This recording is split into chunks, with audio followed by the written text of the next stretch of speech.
What's happening, everyone? We're back. This is Theros International. I'm your host, Adi, and I'm joined by Dimitri, or as some of you may know, the Holy Archbishop of Dimitri when his microphone isn't working. Anyway, we're here and we're here to chat a couple of things. We're going to talk a little bit about Olympiacos. We're going to talk a little bit about the ethniki Omava, and of course the injuries and everything that's been going on.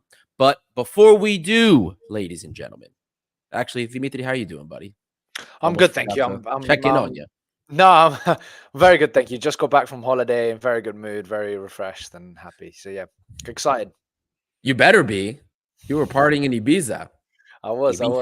I've had about 36 hours now to get myself back into normality for work That's tomorrow. not enough. So I'm all good. I've caught up on sleep. I've caught up on rest, and I'm raring to go.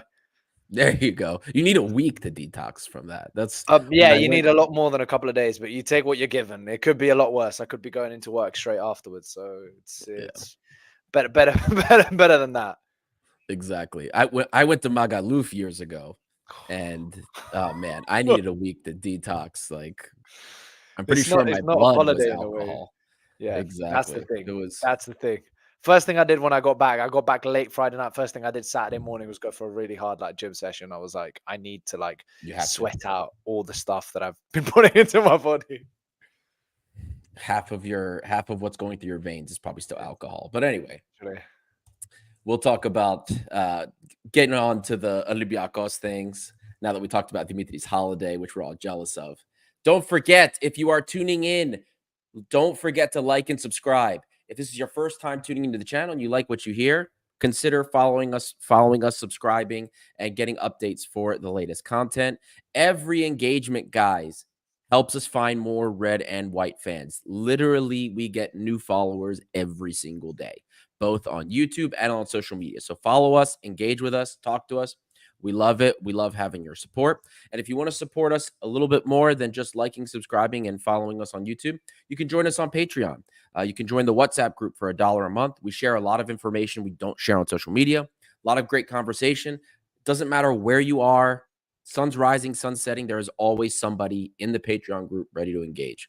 And there's a lot of crazy arguments that happen in there and a lot of weird videos that get shared too. So cooking videos, let me specify. Anyway. And a lot of information about our favorite team, of course. Like he's mentioned all of that, and obviously a lot of Olympiacos talk. That's the most important bit.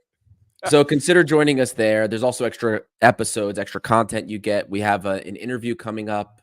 We just did one with the CEO of Atromiros. We have more Super League executives coming. We're doing an interview coming up with one of the co-hosts of the Roma Press podcast. We're going to talk about Roma, Linos Suluku, and the Greeks that have been going in and out of Roma. So that's a fun one.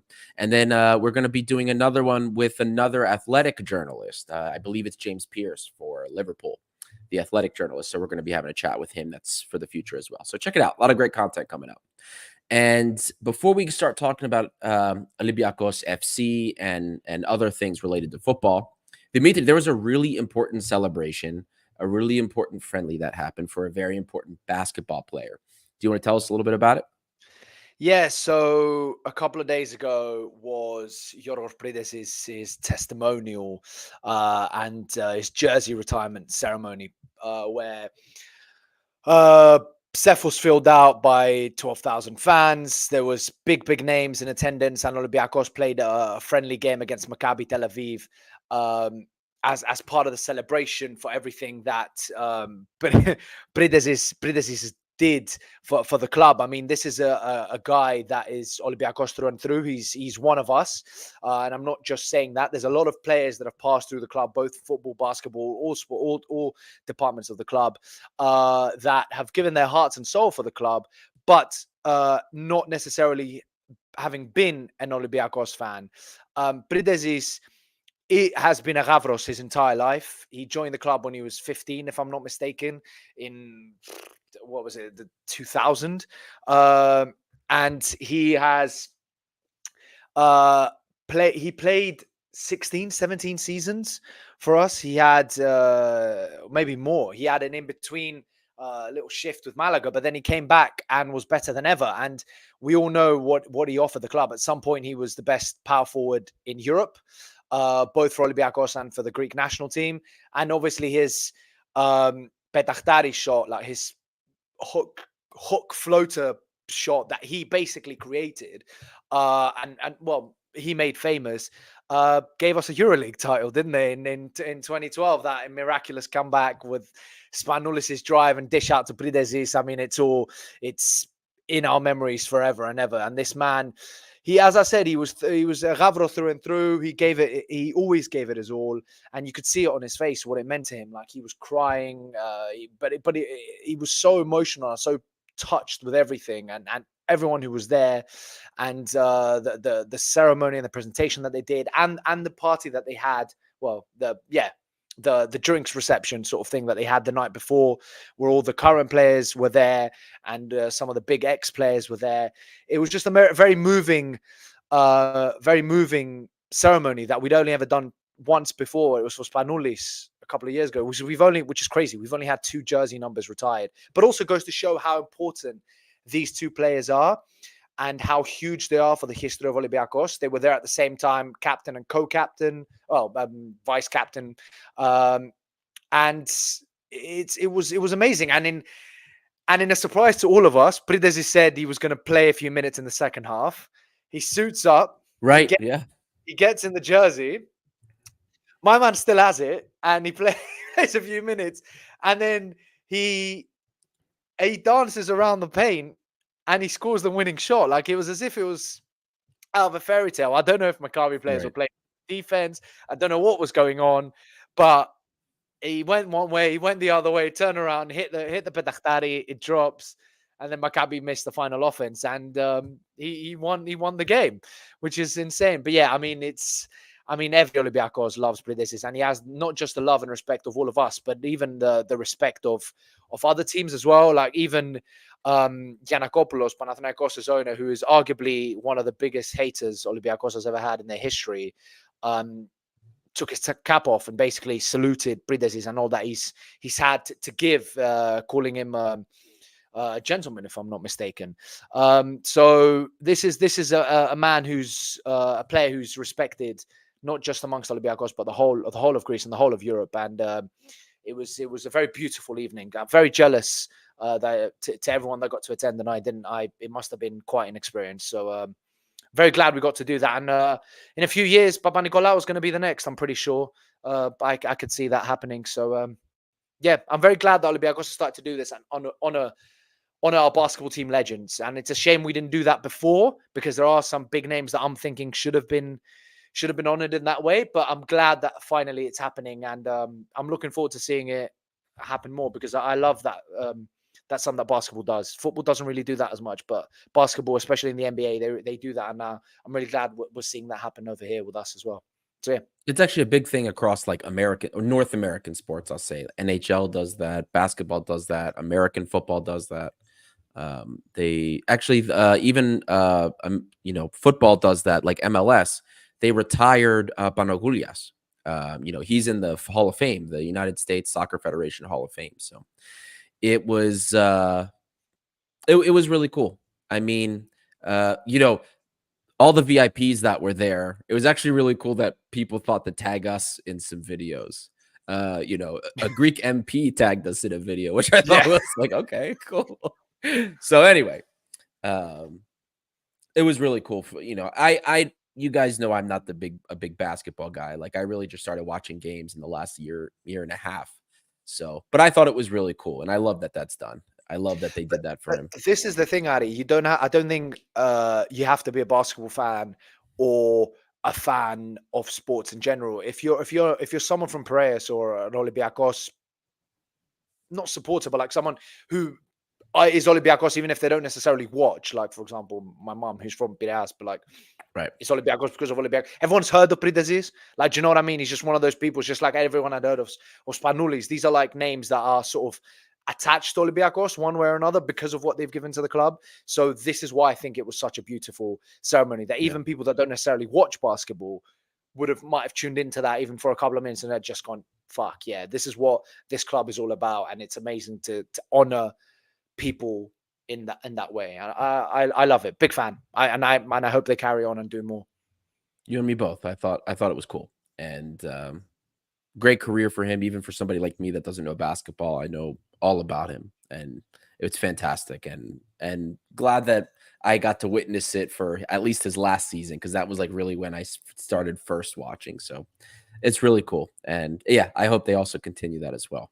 Now, moving on to some football related news, let's talk briefly about injury status. So we already had Panagiotis Retsos, which was on an injury. He supposedly got kicked in practice, but then, a kick in practice, you think, all right, maybe like a week, whatever, but he's still been gone. And we don't know how long he's going to be gone for.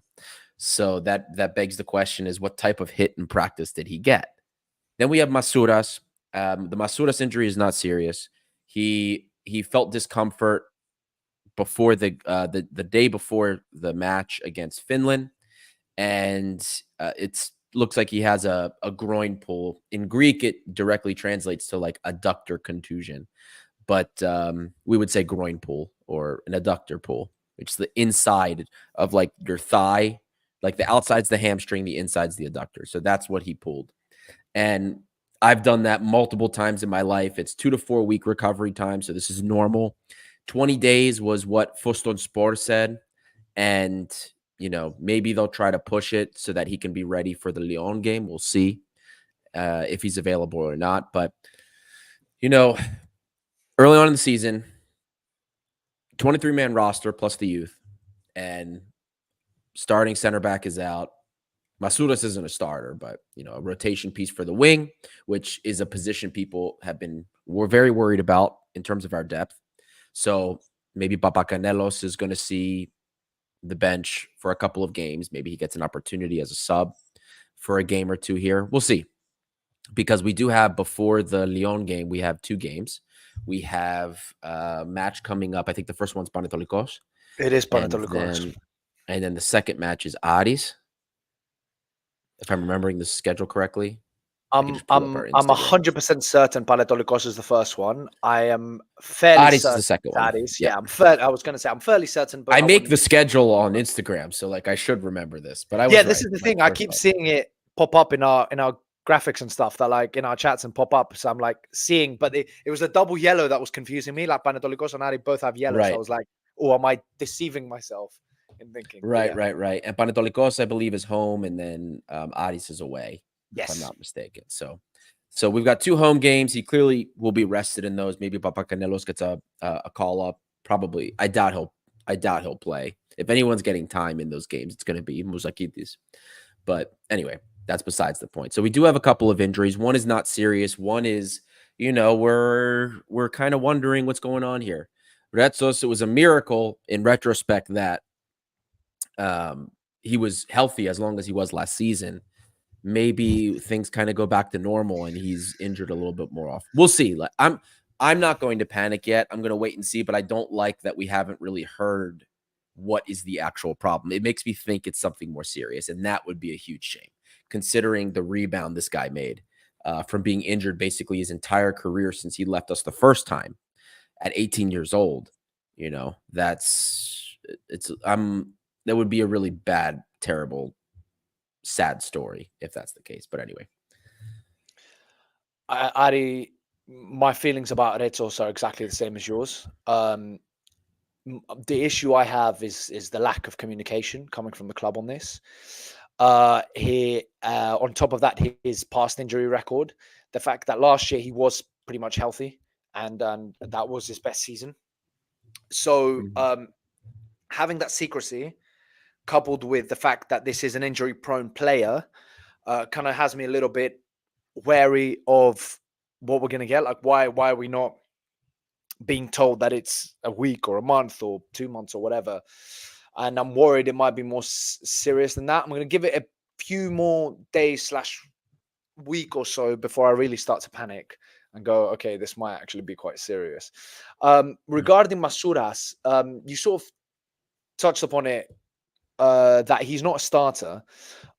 He is a rotational player, but apart from the fact, I mean, everyone knows that I like Masouras because of his work ethic, even though he's not the most technically gifted player. The passion that he has for the game and for Olympiacos and the way he plays, I think every team needs a player like that. However, outside of that, my issue is that, as you said, a lot of us have an issue, are worried with our depth in the wing position, and with the games coming thick and fast now that Europe is about to start, the Europa League, let's say that Panetolikos, well, not Panetolikos because that's right after the internationals, but like the Addis game, for example, that's 3 days before Lyon, 4 days before Lyon.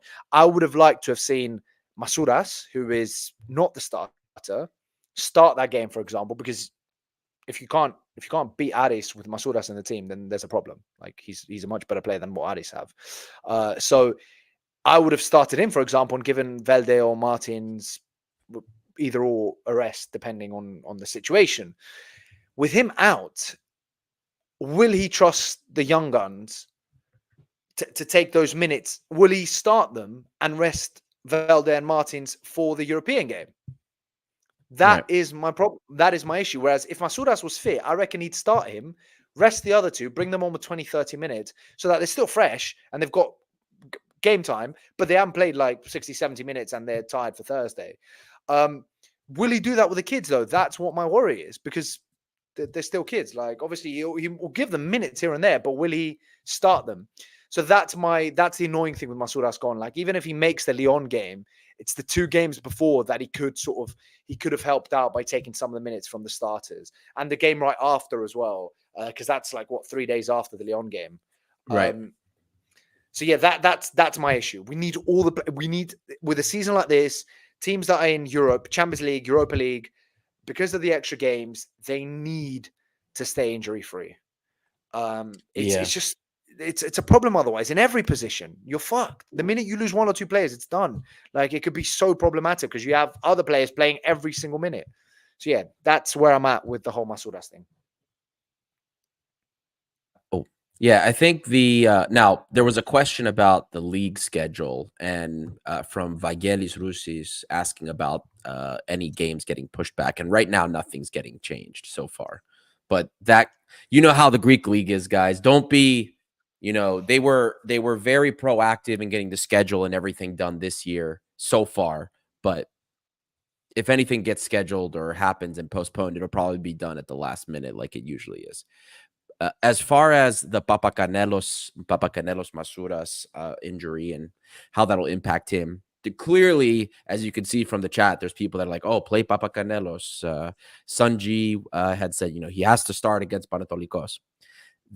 We haven't seen any of the kids come on yet in any of the first 3 games. Well, he started Kostulas in the first game. That's right. That's right. I apologize. You're right. Yes, he did start Kostulas in the first game. But yeah. But apart from that, I agree with right. It's a lot less. I don't think. I mean, if we, only saw 1 kid play, we didn't see any substitute appearances for the other ones in the first 3 games, I very much doubt we will see Papacanelos start against Panetolikos, or, I'd be happy if he did. I wouldn't mind that at all, actually, but unfortunately, I don't think Mendilibar is going to play this like pretty logical. He knows how important the title is this season. He's going to try and get points, make sure he stays ahead. As Balk is going to be, as it looks right now, Balk is the primary competition. We'll see if Panathinaikos and I get the roster situations in order. But right now, that's the situation. I think he's going to play it pretty conservative in that respect. So I'm not expecting to see too much of the early on, at least from the kids.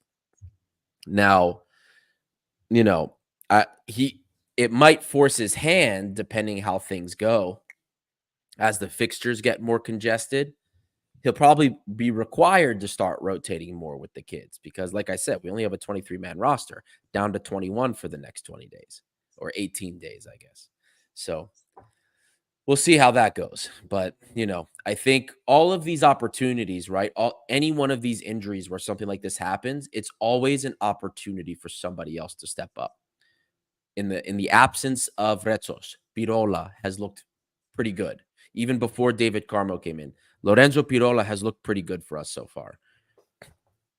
Captain of the U21 Italian national team, 50 caps in Serie A, and he just turned 21. I expect a profile like that to be able to take some responsibility, and so far he has been. So there will be opportunities. I am sure of it for all of the kids. There will be opportunities here and there. It's going to be on them, even at their young age, to try and do something about it and try and make the most of what they can. We'll see.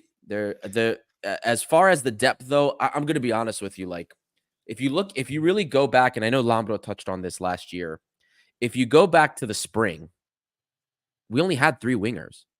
Gelson Martins barely played 600 minutes. He was injured, and he was only available for the league.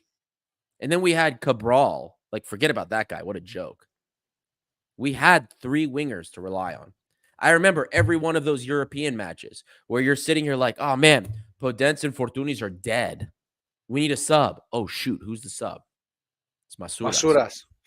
That's it. Just or Masuras. We sub one of them off. Oh, my God. Look, Fortunis is like a corpse walking out there. Well, we don't have a sub. Who are we going to put on for him?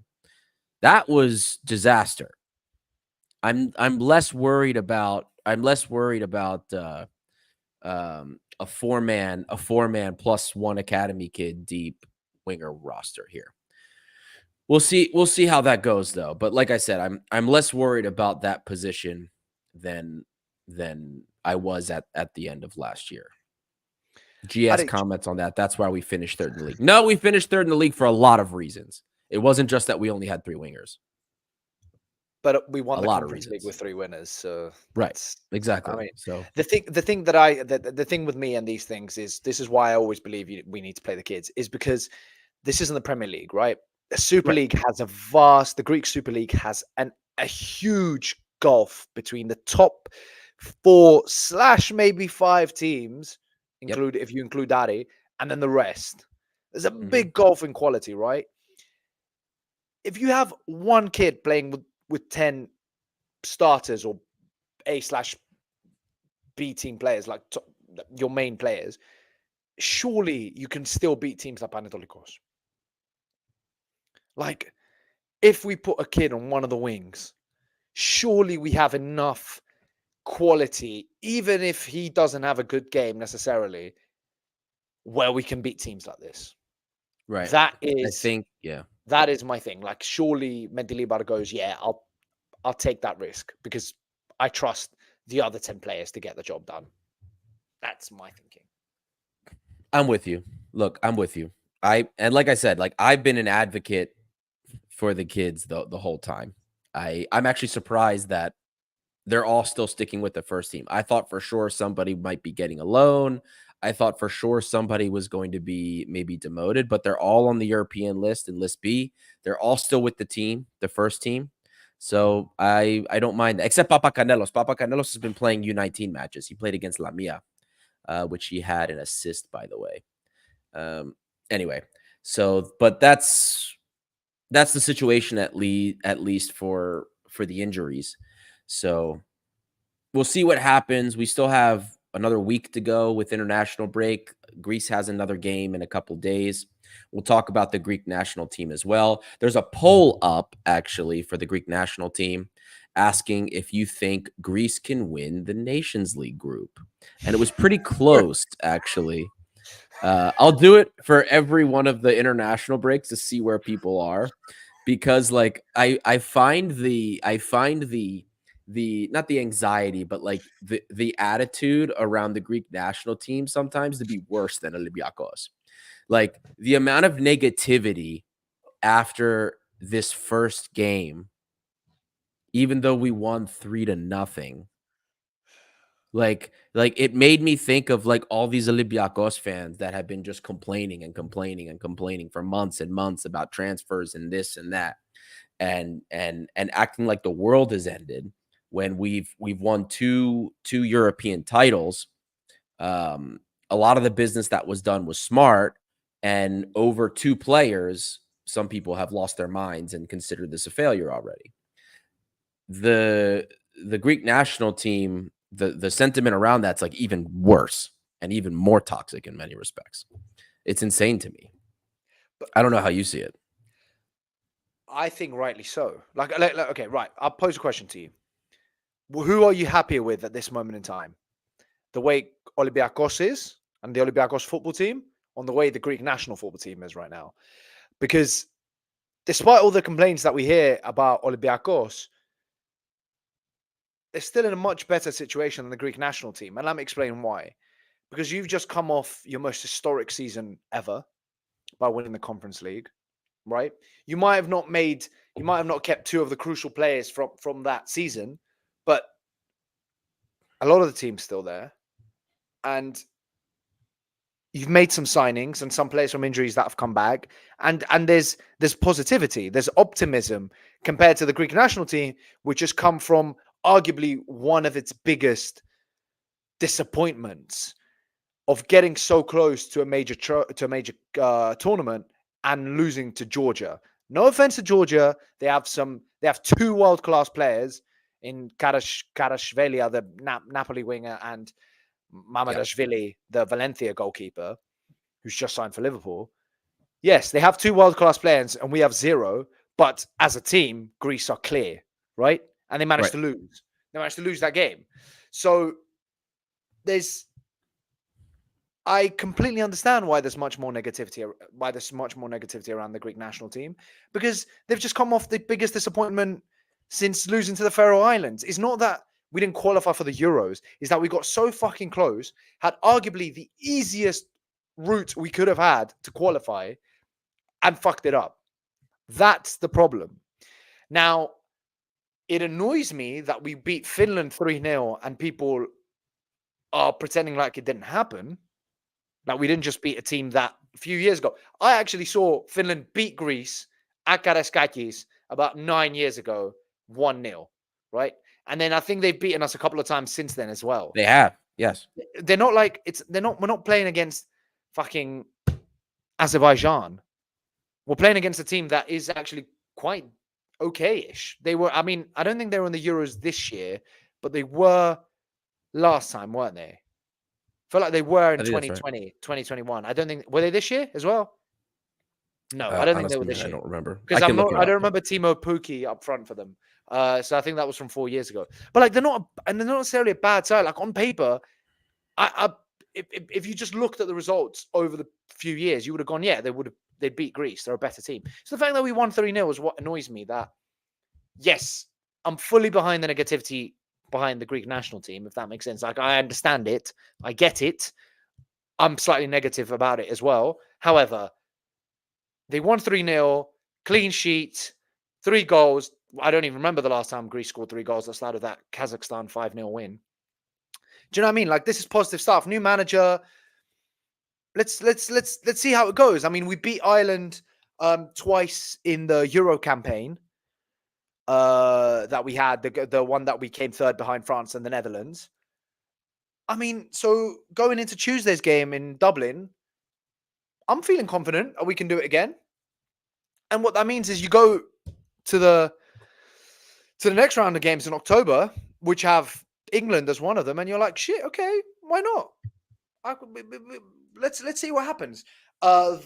Obviously, I highly disagree with the poll that Greece could actually win it. There is no way in hell we're finishing above England. But, second place, why not?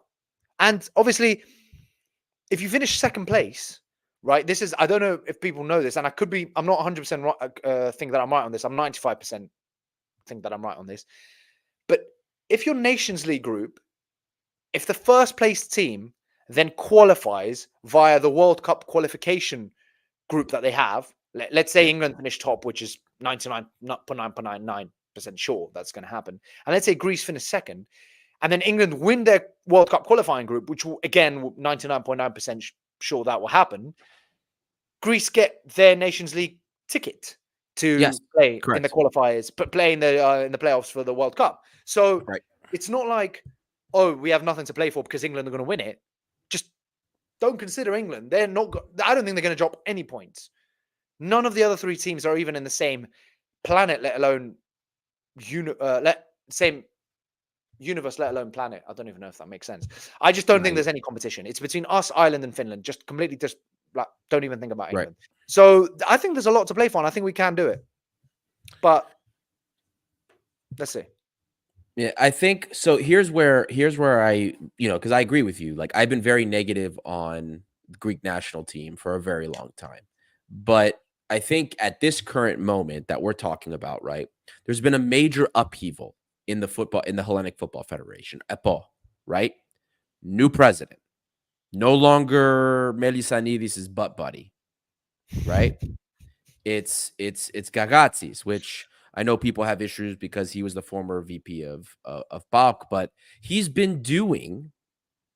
already done way more than the last EPO administration has done. He has gone and gotten players that could have played for another country. Zafiris is the big one, right? How long did it take EPO to get George Baldock?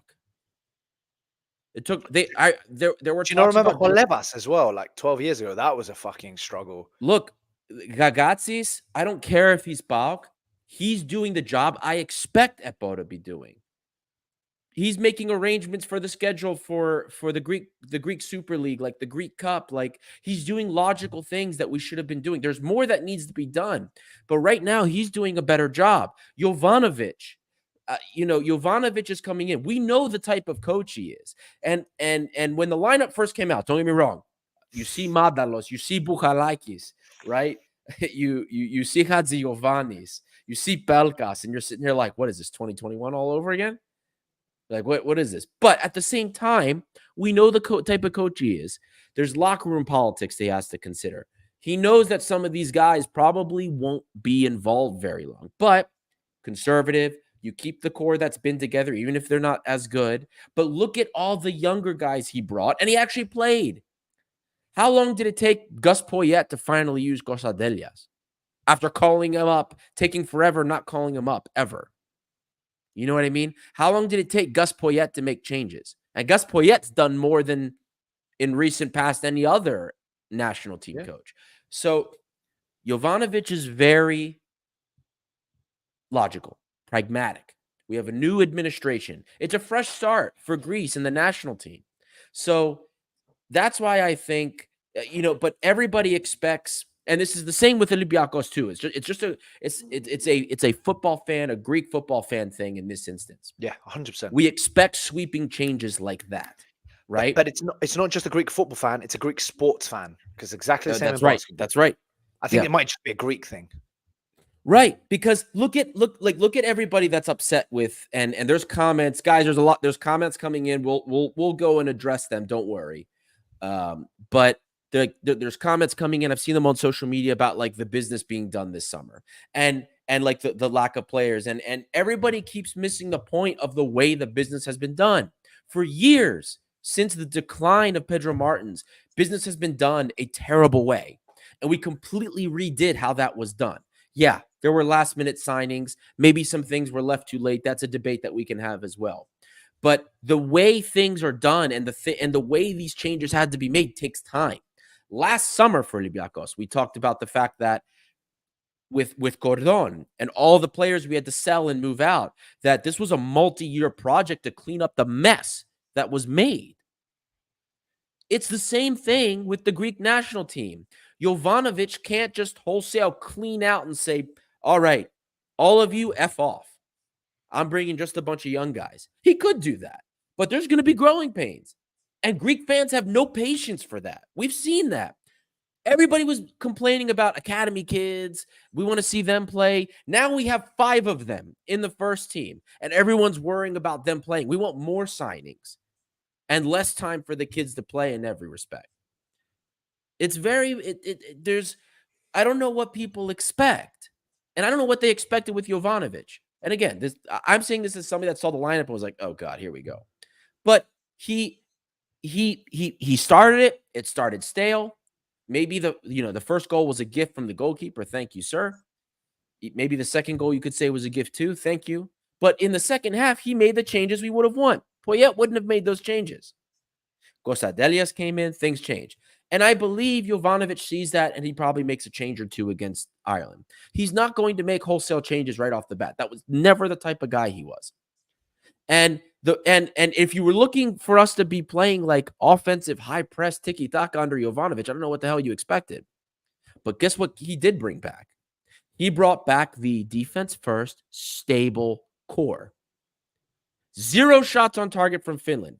They were way better moving the ball around than we are. They had 6-0 opportunities.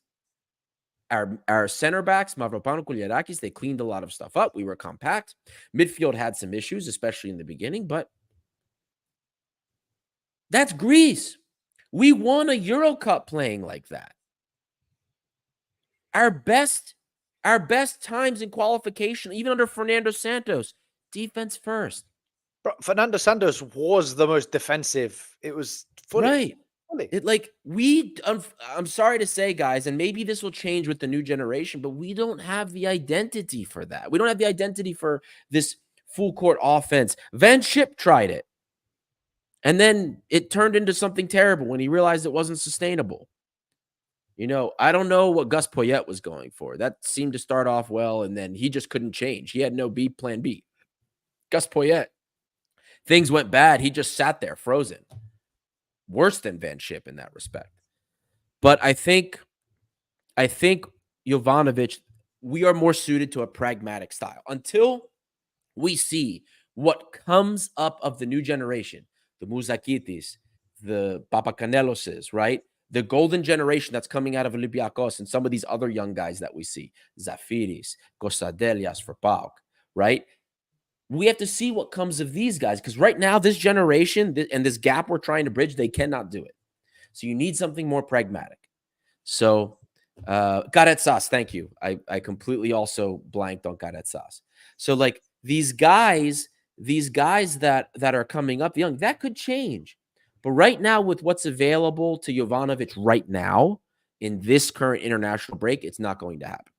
I expect better against Ireland, maybe some different choices, like I said, but this is going to take some time. Maybe we see a surprise and we do something against England. We win this Nations League group, but I'm not going to be upset with Jovanovic, even if we come in second in this Nations League group. I'm going to care more about, like I said before, about the qualification campaign. So in that respect, I'm not, when it comes to the Greek national team, right now, I'm not upset. It's a brand new thing, new fresh start. And we'll see what Jovanovic does with it. But if you were expecting tiki-taka offense high press, man, you're in for a rude awakening. Just like if you thought for Olympiacos that Marinaki was going to come spend 35 million without any player sales, I don't know what to tell you. Actually, I do know what I can tell you. I have a bridge to sell you in Baltimore. It'll be built in 4 years. That's what I have. So it's just one of those things. There's no patience in Greek sports, and people, when they get what they want, they're upset with it anyway. No one's happy. No one's happy. Never. Same in sports and politics in Greece. It's the. Do you wanna? You basically covered everything, Addy. But I think there was a period of about 3 minutes where we got absolutely overwhelmed with comments. Do we want to start maybe like work our way through those? Just because I know you covered a lot, but like, it might be a good idea to sort of answer. So, right, where have you started from? I just pulled up Vangelis. Yeah. Okay, so, yeah. Vangeli, it's what both Adi and I both said regarding the roster. I know we've slightly gone back to Olympiacos, but both of us, what we said regarding the roster. For example, this is my issue with Masouras not playing is I'd like Masouras to play games like Atromitos, play the Paretoliko game, the Ari game or whatever, and then have Velde or Martins come on with like 20 minutes just to keep them fresh because we've got Lyon, we've got Braga, we've got Panathinaikos, big games that obviously are the priority. Theoretically, players like Masouras should be able to win you the other games. And I'm pretty sure that Ari was saying the exact same thing. Like that's... Yeah. And in the context, when he made that comment, we were talking about Papacanelos and him mainly being used. And for the audio listeners that can't see the comment, Vangeli was bringing up like the fixture congestion and how it can cause fatigue. So, and he's right. You know what I mean? There's going to be opportunities because you can't play. You know, there's no way, even as small as this roster is, there's no way Mendilibar can run everybody because the same guys over and over and over again. It's impossible. the end of September and start of October has a very quick turnaround. Yes. You've got the Aris game on the 22nd, if I'm not mistaken. Sunday the 22nd. You've got Lyon on the 26th of Thursday. Then you've got Atromitos on the 29th. Then you've got Braga on the 3rd of October. Then you've got Panathinaikos away on the 6th of October. So it's just bang, bang, bang, 3 or 4 days, bang, bang, 2 big European games with arguably the 2 toughest teams we're facing in the Europa League. I think Yeah. they're the biggest names that we're facing. And then you've got the derby. So yeah, it's going to be a very interesting period to see how the team manages. We definitely won't be bored. I can guarantee you that there'll be a lot of Olympiacos to watch. That's for sure. And we're going to try to, guys, just so you know, for the Europa League games, we're already in contact with some like other like podcasts and major social media channels to do some pre-match. We'll get people on there. So we're going to have plenty of content where you guys can get great insight about some of those teams. Dimitri, this is the next comment. And I just wrote today, and you can see it on OneFootball or our website, about the, not just Podense and Fortunis, but for the audio listeners, the comment here from GS. I think people are pissed or worried, in parentheses, that we have lost both Fortunis and Podense, who made the most goal contributions last year, over half, if correct. It wasn't over half, but they were responsible for almost half, which is ridiculous between two players. Creativity wise, during the game, they obviously they created. It's not even that they created the chances and the goals. It's the offense moved through them.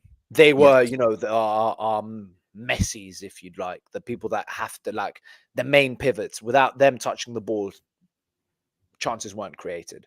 Basically, it all started from them.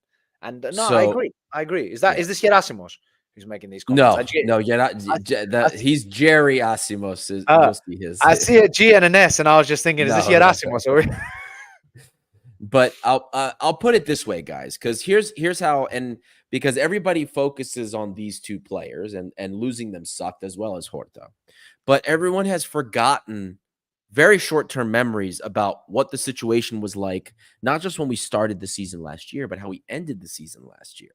So before you say, everything is completely shit because we lost these two guys plus Horta, look at how things actually were position by position. You can read the blog. I go plenty in depth into it. But okay, goalkeeper is the same. It's Tsolakis, Paskalakis, and then we got third depth option, Anagnostopoulos. But like, are we really? The defensive line is improved. We didn't have another left back. Omar Richards was injured the whole time. 400 minutes, maybe. He's a better talented player than Apostolopoulos is, who we have now, the 21-year-old who played in the Conference League final. But what good is a player if he's injured the whole damn season? He's not good. It sucks. Kini played more minutes than Omar Richards did. So having a ready, even if he's not as talented, having a ready left back option that can serve you is better than what we had before, which was nothing and relying on Kini. And I remember all of the complaints about Kini.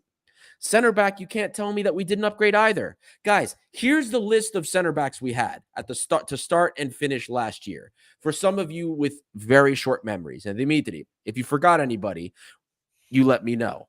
But at the start of the season, when we finished the window, we had Panos Retsos, Nicolas Freire, Jackson Porozo, Andreas Doi, and Julian Biancon. Those were our center backs after the transfer window. That's who we started the season with. Are you kidding me? Bro, I forgot Freire. Right. Then we picked up David Carmo. We shipped off Freire and Jackson Porozo. And we had David Carmo. We still had Andreas Doi, which nobody was happy with him at center back. And then we had Julian Biancon, who had just recovered from injury, and Ruben Vezo. And then Biancon ended up getting injured again. But Ruben Vezo. So effectively, guys, we literally had two center backs in the second half of the season, plus plus Doi, because the others were hurt. And Vezo, who was just useless. Forget that guy. I don't know what that signing was. Garbage. So, like, we now have, okay, Retos is injured. Lorenzo Pirola, fantastic. Doi can be used in the midfield now as well. We have Kutsivis, and Biancone is healthy. Not amazing, but he's healthy. He's a depth option there. We've definitely improved in the center back. And then are you going to complain about Costinha over Kini? I don't think anybody's complaining about the best right back in Portugal last year as your backup to Kini. No. Nobody's going to complain about that. As your backup to Rodinei, you mean? As your Yeah. Yeah. So it's ridiculous. Like your back line, goalkeeper's saying your back line, clear upgrade. Boom, done. Midfield. And we'll include attacking mid too. We'll just say the whole midfield together. Do you remember what we started the season with, Dimitri? Right. We didn't have Chiquinho. We had Heze. We did not. We had Heze. Yep. And now, because I remember from the start going, yes, this is the one bright spark. Right. We had Scarpa. That's right. Yep. Still back in. Yeah. No, well, I count him as a winger, not an attacking mid. But anyway, go ahead. Sorry. Okay. Yeah. Fuck. Who else did we have? I'm trying to remember who was playing before. Ibora. Ibora. Yeah. We had Ibora, who sort of didn't exist for me in the first half of the season. He didn't exist in the first half of the season. He got so much better in the second half once Mendilibar came in, and Alexandropoulos. Yep. You're missing two. Who was actually crucial in us qualifying for Europe. Yep. Madi Camara. One more. Who am I missing? More useless. They can't be more useless than Scarpa. Carvalho. Oh my God! Yeah, more useful than Scarpa. I guess, never would have got that. I never would have got that. I don't even remember. The thing is, Scarpa, I remember him because of the skateboard. I remember because of the comments and people taking the piss. I could have been here for the rest of the night. Would not have remembered. And exactly. So we started the season with that in Ibora that people wanted out of the club. Just reminding you, Scarpa, the skateboarding loser from Brazil that did nothing and got conned in a crypto scheme. Madi Camara, who was like, flip a coin, man. Madi Camara, the waste of space one day, or he would look like old Madi Camara, like flip a coin. You didn't know what you were getting with him. Now, in the second half of the season, that's when we picked up Chiquinho. That's when we picked up Horta. Right? And then when we had those two guys, the midfield looked better. Like, look, I love Alexandropoulos. You guys know this. His family is from the same Choreo as my Papu's family, near Eyo. My Theo Aristo knows his family, and they've conversed a lot. So they're huge, friend of the podcast will say, love the support we gave him. But let's be honest, his impact, getting us qualified, we will always remember. And a couple, he always gave everything on the field. But in terms of what he offered us technically and in the tactical aspect, like it wasn't really there. So you look at that and what we brought in, there's one player that we lost that really everybody cares about. Because Ibora was great in the final stages of things. I'll see that to you, but he was never coming back. But there's only one player in the midfield that we were upset about when he left. And that was Horta. And then further up, it's Potencia and Fortunis. But if you count them, right. But if we're looking at the center mid and attacking mid position now, right? We have Santiago Heze. We have Marco Stamenic, who right now I'm still a little disappointed in, but he didn't have a preseason. Danny Garcia, the same, but when he's played, he's actually looked all right. We have Chiquinho. We now know that we can use Andreas Doi in the midfield as well. Another option that's looked pretty good ever since the Roma game. Sergio Oliveira. Not as creative as Horta, but has his own uses if you watch the scouting report. And then, of course, we have our two young guys, Muzakitis and Bakulas. Both are who are promising. So you cannot tell me that the midfield, okay, we lost Horta, but guys, Muzakitis long-term is going to be important for this midfield. I believe we're going to see great things from him this season. And you know what? If we don't see it this season, it'll be next season. And they're teenagers. Him and Bakulas are teenagers. Sergio Oliveira may not be Horta, but he will offer us something. Doi is already offering us something in the midfield. We'll see what happens with Stamenic and Garcia, but the mix of looks that we have, plus now the longevity from Muzakitis and Bakulas, this midfield's in better shape than it was last season. It is. It is an upgrade. One player we missed, but we built it up with depth in other areas. I will take that. Horta, to me, not as important as having what we have. And I think that's probably also maybe what Mendilibar was thinking as well. I've got the young kids. I can find other things here. Fine. I get it. I also get what he sees in Sergio Oliveira. That's so center mid, attacking mid, once again, even if it's a minor upgrade in different facet, it's an upgrade. Winger. I told you last year in the second half of the season, we had 3 wingers basically. That was it. Do you remember who the wingers were earlier on, Dimitri, in the first half of the season? Fortunis, do we count them as wingers? Masuras? Yes, Podence, Fortunis, they're wingers. Masuras, yes, winger. Martins, who was injured. No, that was second half of the season. First half of the season. Was he? Solbakken, as I said earlier, who I think played about 2 games. You said Scarpa already too. You're missing one. Scarpa, do we count Jovetic as a winger? No, striker. Striker. Pepiel. You forgot about fuck Pepiel. me, another one I never would have got. My God. Again, what? We didn't have wing options in the first. Tourists. We had tourists. We had tourists. You're 100% right. Cosas Fortunis carried us under Diego Martinez in the first half of the season, along with Podence. Now, and Rodinei. Here, and Rodinei, of course. Now, here's a little tidbit. So, second half of the season, you know what we brought in, right? For the winger. We had Cabral, Gelson Martins injured. Cabral, who was basically useless. We basically burned money with that. Did Cabral ever play a game? I swear to God. Yeah, he played like 1 or 2. Garbage. And people had the audacity to try to tell me like he was a better player that could offer more than Heze. But anyway, that's besides the point. The people are forgetting with Fortunis. Fortunis had 30 goal contributions, right? Last season. How many goal contributions did Cosas Fortunis have under Mendilibar of those 30? Is it the majority or the minority of his goals? It's the minority. It's a fraction. Oh. 8. Really? 8 of Cosas Fortunis' 30 goal contributions came under Mendilibar. The rest came under Diego Martinez. To be fair, you are like looking back at it. He was one of the players that obviously he played throughout the season really well, but because he was so good at the start of the season, you don't realize how important he was at the start of the season. It's what you said. He carried us through it. That's the thing. Yeah. But here's the thing. Under Mendilibar, the role changed. He was required to do defensive work. Diego Martinez let him do. Diego Martinez even said in one of his interviews, he's like, look, Costa he offers what he offers. We have to make up for him. So he was fine letting Costa be a central point in distribution and moving and maybe not tracking back as much because of what he offered offensively. Mendilibar doesn't care. You're doing your job going back. So Costa had way less offensive productivity.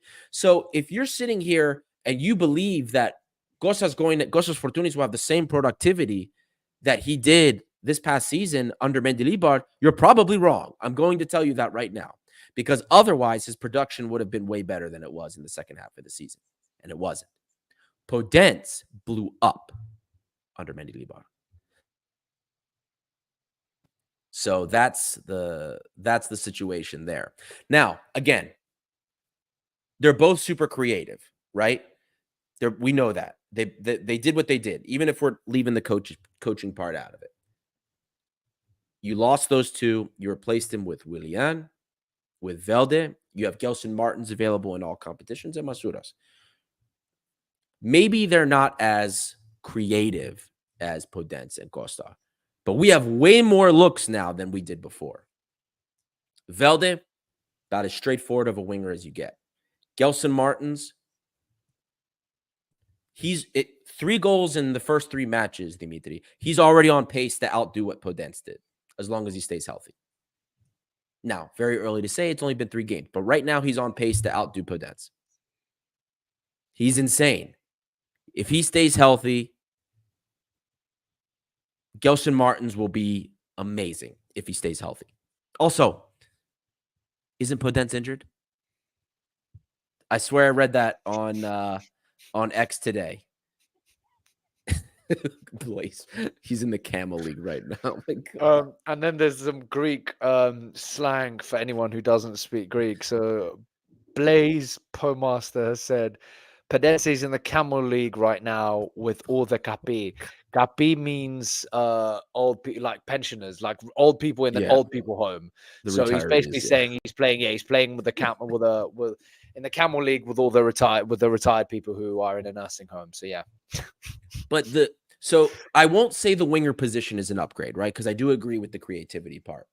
But the diversity of profiles we have in the wing position is better than it was last season. Masouras, we know, he's not your traditional winger. He's more like a second striker. But he gets runs in behind the defensive line.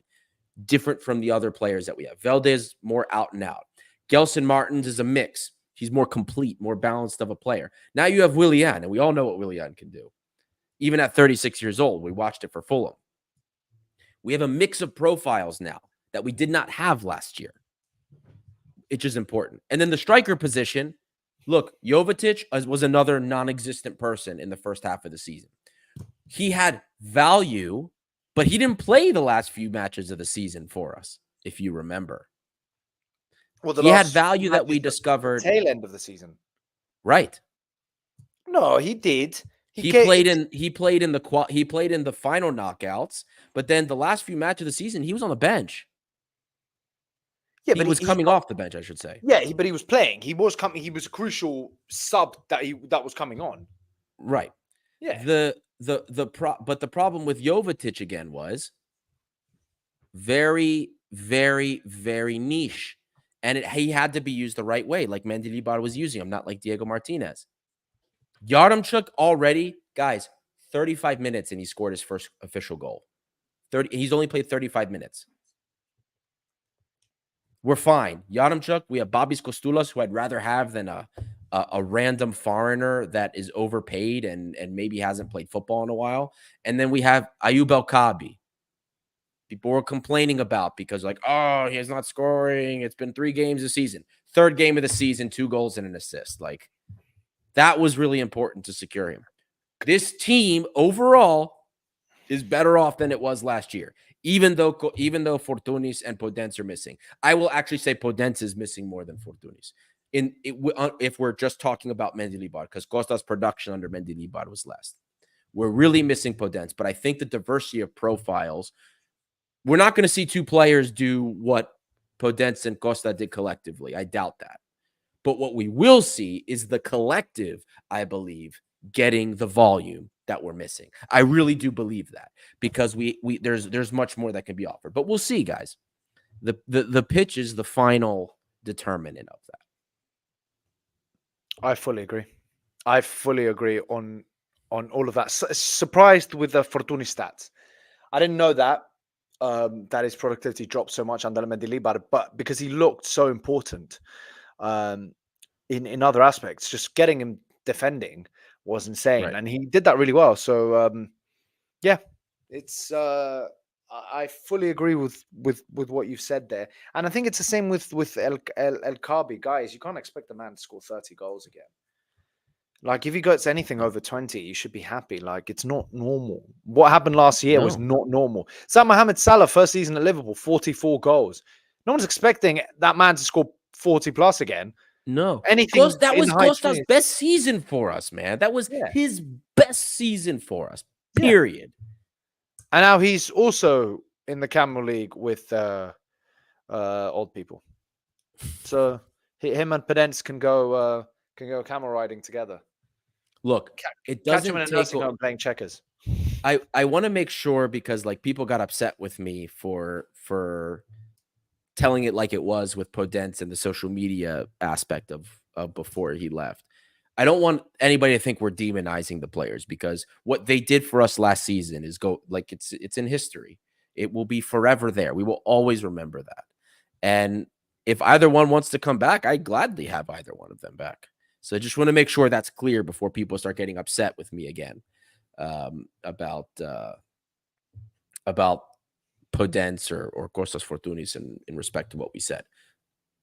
We're not knocking them. We're just trying to give you guys the reality so that maybe you can look at the roster that we built with a little bit more fairness in that respect. I'm not saying the roster's perfect. There's depth, there's holes. We haven't upgraded everywhere, but the business that was done and what we did to build the team, I think is fine, and it is giving us a better unit in the long term. You know what I mean? Considering the budget restrictions, which we did have. I know there's people that seem to think we could have spent so much more money. And I've gotten into arguments with people telling me gross spend, whoever spends the most wins the league. Then it changes to whoever's net spend is the most wins the league. Neither of those are true, even in the case of the Greek league. Whoever does the right business wins the league. It's as simple as that. Whoever does the smartest business. That's what it is. If it mattered what gross spend was, Man U and Chelsea would have more titles than Man City. If it was net spend, Chelsea should have the most titles. In Greece, if we cared about net spend, for the last 15 years, Panathinaikos should have the most titles. They have more net spend than we do. None of those make a difference. It's about what you're doing with that money. Olympiacos spent the most money the last 3 years. We lost the title twice, and we spent more than every other team. It doesn't matter. You have to build the team. You have to make the right decisions. We made really crappy ones, but this summer we made good decisions. I would rather have this and us spend half of what Panathinaikos is spending if they're going to bring in the likes of Tete, Pelistri, Unahi, and they're still looking as garbage as they do. They might put it together during the season, but right now it's, I don't know what, for all the money they've spent, I would be, if I were a Panathinaikos fan, I would be livid. All that money being spent, and they put that product out there, garbage. That's almost worse. So that's the situation. Like I don't lie to you guys. I give you the truth. If FFP didn't matter, I'd tell you it wouldn't matter. I'd be upset with Mighty Nikes for not spending more. But it is what it is. And I prefer this business. Knowing that we have limits, I'd rather have this business. Carefully evaluating, scouting. No more agent nonsense. You need agents for things, but early on, before the end of the window, scouting finds. Costinha, finding him, getting him. Pirola, finding him, getting him. That's the stuff I prefer. That's what I want out of this Mighty Nikes network. Forest and Rio Ave and Olympiacos. I don't want us feeding players we all hate from our teams or that we don't use. Putting the resources together and helping identify and get players. That's what I like. Look at the business Forest has done. Instead of just grabbing whoever George Mendes sends them. Man, they picked up some good players, in my opinion, over the summer market. So did we. Better business. We also had to offload a ton of, we've said this 100 times now. We had to offload another almost 40 players. Again, 120 players, over 120 players in 3 years we've shipped off out of the club. Ridiculous. It's good though. But it's good that we're doing it. Now hopefully we've learned the lesson the hard way, right? That we can't do what we did. We can't be doing that because then it hurts us in the future. Yeah. Hopefully now what we've done next summer, there's a bigger budget in the summer because we're not paying God knows the dead money. We're probably still paying James and Marcelo. I'm convinced of that. 6 coaches' salaries were, 5 coaches because we know Michel probably cut cleanly. I shouldn't say probably. We know Michel cut cleanly, asked for nothing. But the other 5, I don't think Corberan said, oh, let me go. Fine, bye. I'll get a job. Hell no. He wants his contract. You think Carvajal or Carvajal, whatever, the coach, do you think he said? How long was his contract for? 2 years. Fuck, man. Oh, should be Diego Martinez was a 2-year contract too, 2+1. Guys, we have to pay them. We have to pay, and even if they agreed for a smaller sum, right? Do you think the club is paying lump sum to these guys? They're making $2.5 million. You think we're paying a lump sum payment of $2.5 million? No, we're paying them in installments. And then with the free agents, right? Like James and Marcelo, they're free agents. They get a bonus. James Rodriguez was making $6 million wage. Now, we don't know how much of that was being paid by Qatar. Probably about half. $3 million. You think we paid that all at once? No. With his agent, the taxes in Greece? No. Come on, guys. Look, there's things that a lot of people don't think about because you don't see them in terms of what happens. But the money is spent. The last 3 years, almost 60 million in losses. I think one of the patrons had actually said it was 55 million. It's the situation we put ourselves in. And now we have to get ourselves out of it. But you can't just expect that you can't just expect that we don't spend money because we didn't bring the players you liked. We spend a lot of money, more than any other team in Greece. Yeah, for example, Willian, big player, played for Chelsea, played for Arsenal, played for Fulham, so 4.5 million is the yeah. They said 4.5 million was the figure. Not cheap. Not cheap. I mean, like it's arguably our biggest contract, no? Surely he's our biggest. It would be. Well, again, they say you don't know. First of all, let's say we could say this, right? What's reported, especially in Greek media, is not always accurate. So we don't know if that's the right number. But based on his name, he theoretically is the biggest contract. Even exactly compared to someone like Alkabi, who probably got a big raise to sign a new contract, Willian still is on the biggest wage because of his name, right? Because of what he's achieved in his career. Just like Marcelo when he came, James when he came, Yaya Toure when he came the second time. You know, players that have that reputation behind them obviously bring cost more because of other factors as well. Because it brings prestige to the club having these players. Because he brings shirt sales. You know what it is. All of that stuff sort of adds to the salary that a player gets. It's not. GS, did we ever find out who was making the terrible transfer decisions policies? Over the last 3 years, there's more than one. But yeah, we do know.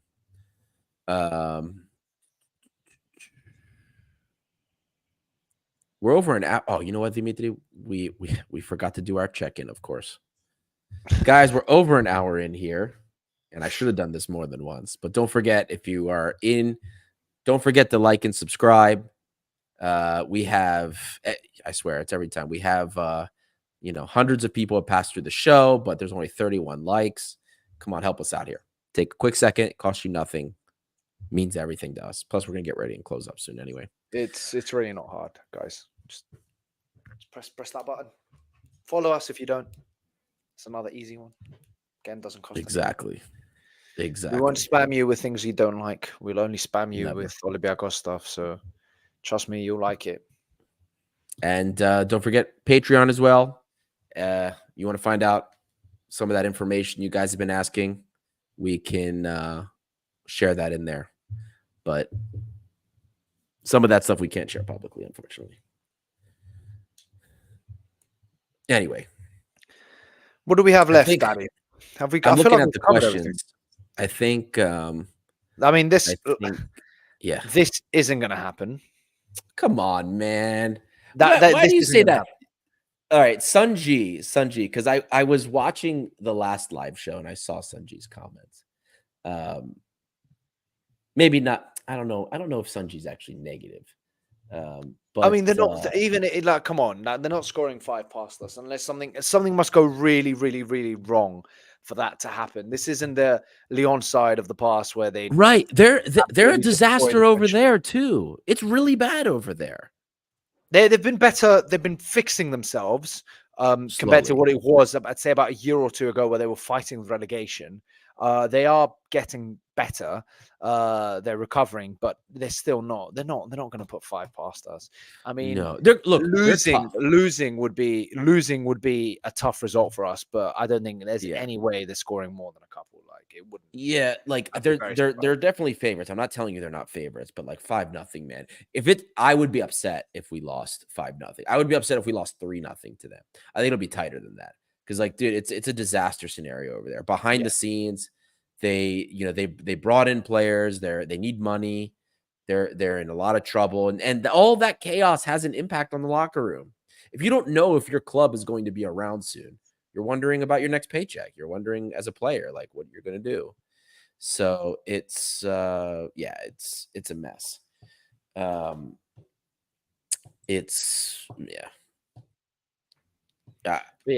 better. Look, on paper they have better talent, but I don't think it's going to be that case. Big players like Wilfried Zaha, right, who can still do the business at a high level, of course. But yeah, I'd be surprised.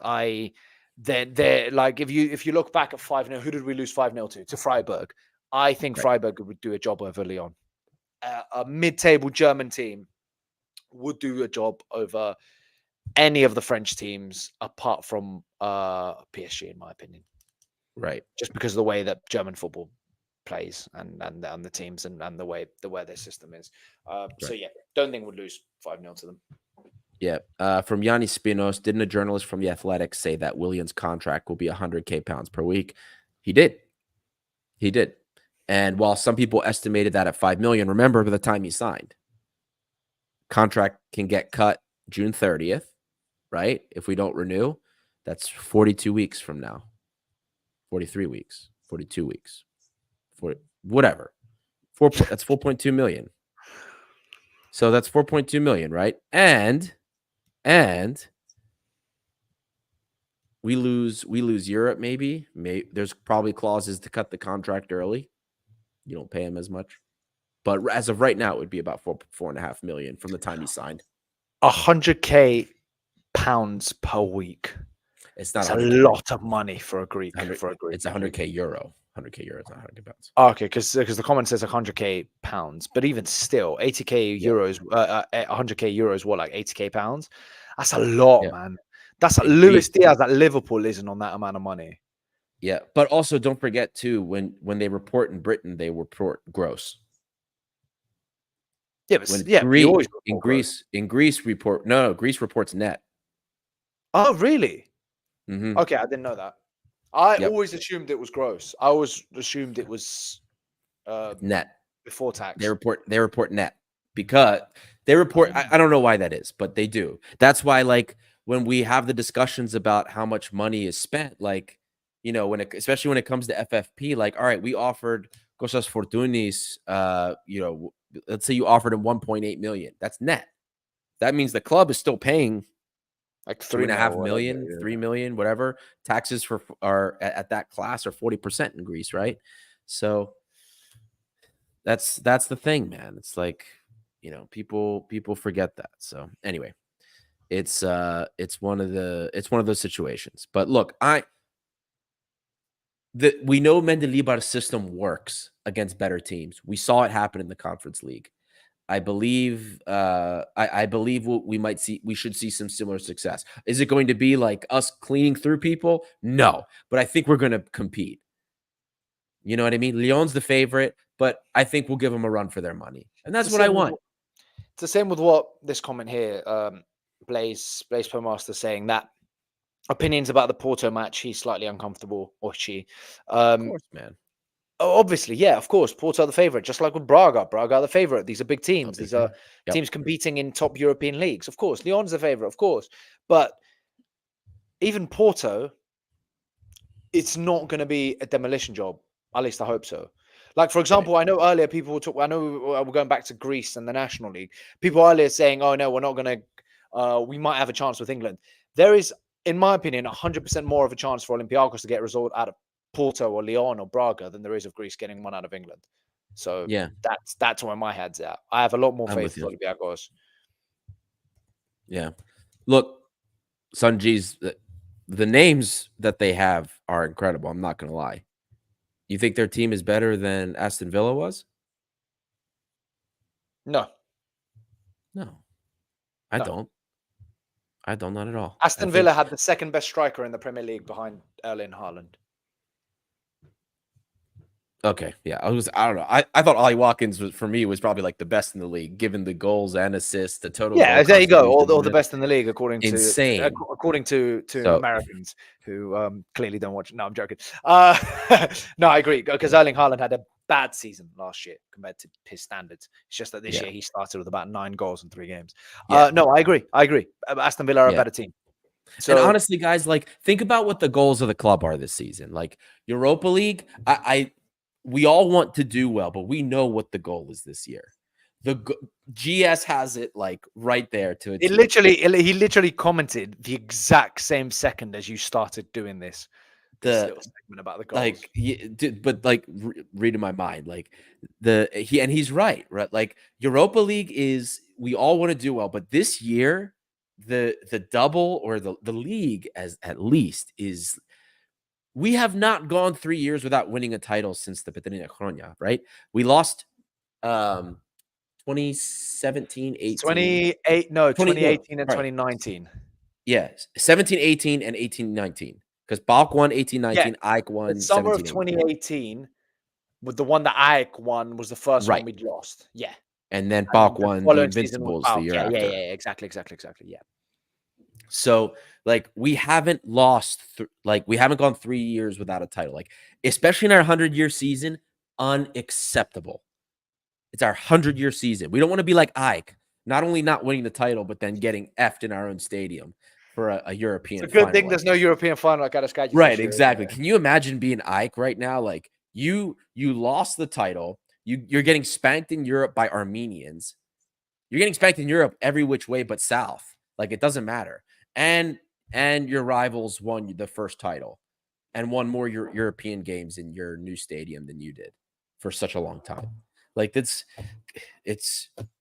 always worse to be Ike, I guess. But anyway, again, you want to win the league this year. The emotions that, a deep run in the Europa League would give me are higher than it'd give me a bigger high than winning the league. Just because I've seen it so many times. Of course, man. Whereas, can you imagine doing the quarters or the semis of Europa League? Like, even if we don't win the whole thing, because don't get me wrong, I didn't expect us to win the Conference League, but the teams are manageable. You get to Europa League semi-final against someone like crazy Man United. Oh yeah. Do you know what I mean? Or Spurs or any of the other big teams that are in there, but I'm talking big European pedigree. So take out Spurs, because they haven't won shit.